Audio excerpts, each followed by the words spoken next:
Good afternoon, Minister. It's been a busy few months in your part of the world, and it's certainly gotten a lot busier in the last few weeks and days with what's going on in Russia with the war there. And you went to Ukraine not too long ago to show your support. What did you see while you were there?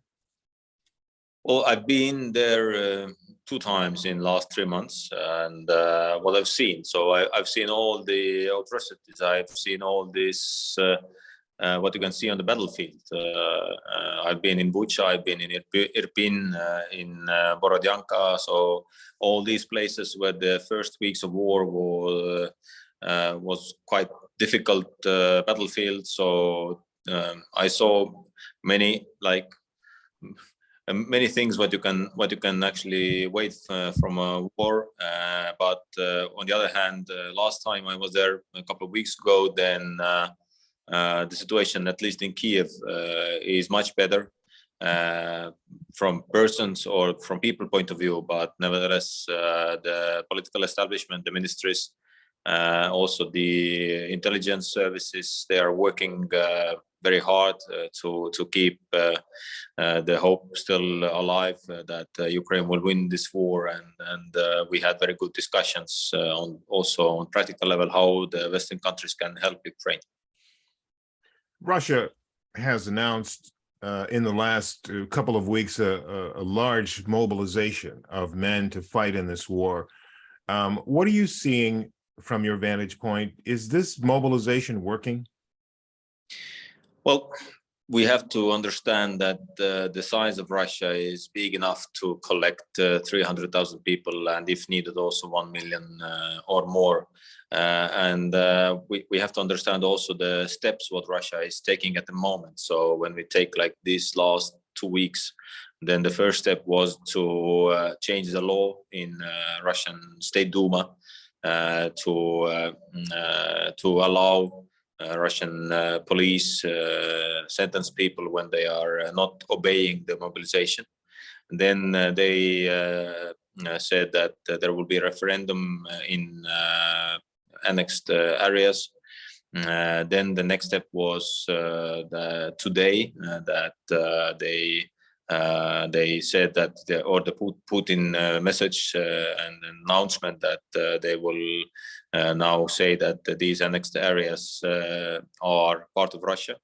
And now the possible next step is obviously that now they can increase the level of mobilization, and also that they can continue with the second or third wave of mobilization. So because for Putin, the people are just the numbers, and he's not afraid to send people without any training, without any preparation to the battlefield. And we all understand from the military point of view what that means when you send someone to the battlefield without any training. So this means that these people will be either captured, either wounded, or they will be killed. So this is unfortunately the fate or the future of these mobilized people. So one thing we have to understand that Putin has no limits, and he's not taking international law as something he has to obey. No, he will do whatever he wants to do, and he's not cared what the international law or rule of law says. You in Estonia conducted your own SNAP mobilization exercise within the last week or so. Why did you do that? It was actually in our plan. So it was not nothing like that we were looking to TV or we were watching TV and hearing what Putin is saying, and then we said we will do SnapX. No, it was in our plans. I actually decided that before Putin was giving his speech, and normally we do these kind of exercises twice a year, and this was at the moment the time for us to do that. But of course, you can see some like similarities to our actions or counter actions to Putin speech, but nevertheless, I can assure you that that this was planned exercise and we needed to do it anyway. How did it go? Have you determined how well it went? We're satisfied. Yes, of course, as always, we would like to have more people who are replying to the invitation, and you would like to have more people in the service. But it's the same percentage what we have had earlier, a bit higher even a bit, and it's the same what we see also when our good neighbor Finland is doing similar exercises. And it's much better, of course, when we take the mobilization in Russia. So at the moment, as far as we know, they've sent more than 1 million invitations to people, and they have gathered less than 200,000 people. So obviously their percentage is very low. But from our point of view and from our goals, what we set to the exercise, we are satisfied that we are happy with the result. So on to this next big thing that's happening, even as we speak. Not long ago, the president of Russia began giving a speech about the annexation of 4 provinces in Ukraine. What's Estonia's military's view of this action? Well, as I said already, that it's one line with different dots or different decisions what Russia has made already.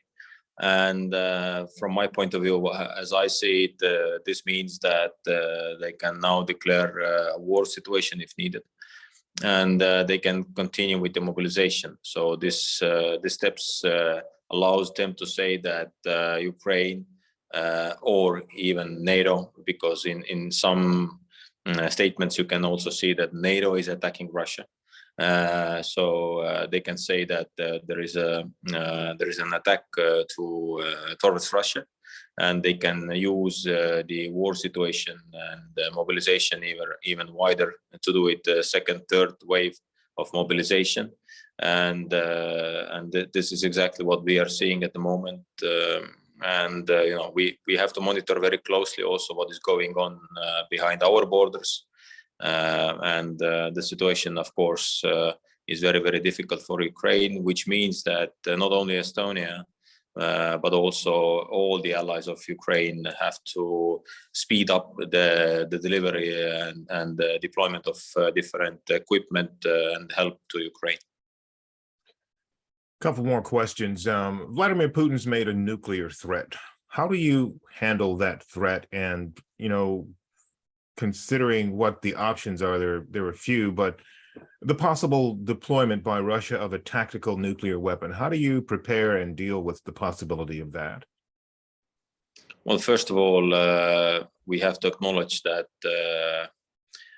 when Putin is saying that publicly and saying that he's not bluffing, then we should take it seriously, because we have seen during these months when the escalation of the war since already 2014, but especially since 24th of February, we've seen that they don't take any international law as a fact or as something they have to take into account, which means that also even when you take the Russian constitution and different laws where they describe how they can use tactical nuclear weapon, then basically they can use it only when there is a clear and present danger or a threat towards Russian integrity. But we don't see that at the moment. But that doesn't mean that Putin cannot say that he is ready to use nuclear weapon. So which means that, you know, first and foremost, of course, the biggest answer can come from the United States, but also the other allies have to be ready for that, collect information, and you know, take it very seriously. One thing is what we can do, as I said, is to speed up the help to Ukraine, military help and also non-military help. And the second thing is that we have to keep we have to keep this unity we have among NATO allies. Third, definitely we have to strengthen also, especially the eastern flank of NATO. So, and then for that we have a clear understanding what we need to do. Estonia has decided already to increase our defense budget to 2.8% of GDP for the next even 3% on 24. So